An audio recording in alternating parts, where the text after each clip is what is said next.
Hello friends, welcome to my YouTube channel. Hope करती हूँ कि आप बिल्कुल ठीक होंगे। तो आज मैं आई हूँ एक नई वीडियो के साथ जिसमें हम बात करेंगे अर्ली प्रेगनेंसी सिम्टम्स की। अब अर्ली प्रेगनेंसी सिम्टम्स देखिए, आपको बहुत बहुत बहुत ज़्यादा बार समझा चुकी हूँ, बहुत ज़्यादा ज़रूरी है।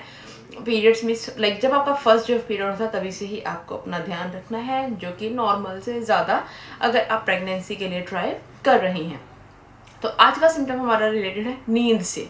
अब नींद में आपके चेंजेस कैसे आते हैं जब आप कंसीव कर लेते हैं। जैसे नींद तो देखिए आपको नॉर्मली हमें आती है, गर्मियों के दिन है तो दिन में भी बहुत ज़्यादा नींद आती है, और सर्दियों में चलो क्योंकि दिन छोटे हो जाते हैं थोड़ी कम आती है। लेकिन जब पीरियड्स मिस हो जाते हैं आपकी नींद डिस्टर्ब रहती है, कि जैसे आपको फील तो होता है कि चाहे गर्मी है चाहे सर्दी है, क्योंकि थकावट हो जाती है ना आपकी बॉडी में। एक आपको क्योंकि इम्प्लांटेशन हो चुकी है, बेबी कंसीव हो चुका है, तो आपकी बॉडी थकेगी, तो नॉर्मल से ज़्यादा आपको नींद भी आएगी।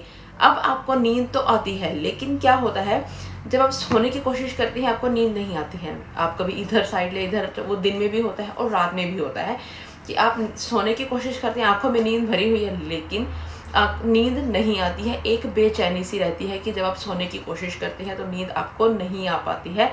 किसी तरीके से आंखें बंद करती हैं तो भी आपको वो साउंड स्लीप नहीं आती है, चाहे वो दिन हो चाहे वो रात हो।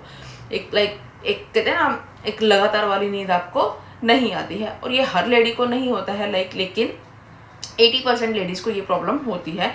और ये कब होती है? जब आपके पीरियड्स आने वाले होते हैं। अभी पीरियड्स मिस नहीं हुए होते हैं, पीरियड्स अभी आने वाले होते हैं, तब आपको ये इशू आता है कि आपकी नींद जो है वो डिस्टर्ब रहना शुरू हो जाती है।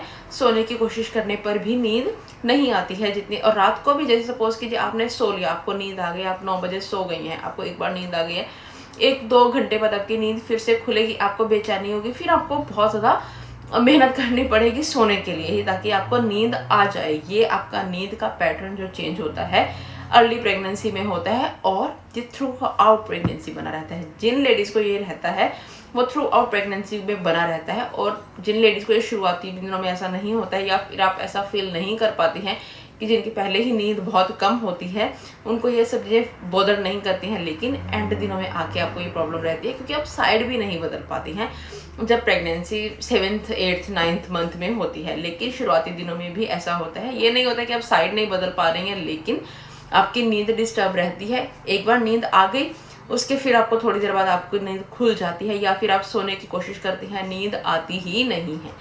तो अगर आपको कुछ भी ऐसा फील हो रहा है और आप प्रेगनेंसी के लिए ट्राई कर रही हैं, तो प्लीज़ आप 1 वीक पीरियड मिस होने के बाद अपना होम प्रेगनेंसी टेस्ट कीजिए। उसके बाद आप अपना ब्लड टेस्ट करवाइए, फिर आप अपना स्कैन करवाइए अपनी प्रेगनेंसी को अच्छे से मॉनिटर करने के लिए, ताकि आप अपना ध्यान रख सकें। कौन सा आपको डॉक्टर जो भी प्रिस्क्राइब करेंगे आपको वही लेना है, और कोई भी अनचाही गोली नहीं खानी है। सर दर्द हो, पेट दर्द हो, कुछ भी हो, जब आप प्रेगनेंसी के लिए ट्राई कर रही हैं, कुछ नहीं पता है आपकी बॉडी आपको क्या सिम्टम दे रही हो, इसीलिए कोई भी दवाई आपको नहीं खानी है बिना 100% श्योर हुए। तो आई होप आपको मेरी आज की वीडियो भी अच्छी लगी होगी। अगर आपको मेरी वीडियोस अच्छी लग रही हैं तो प्लीज़ मेरे चैनल को सब्सक्राइब कीजिए, वीडियो को लाइक कीजिए, शेयर कीजिए। Thank you.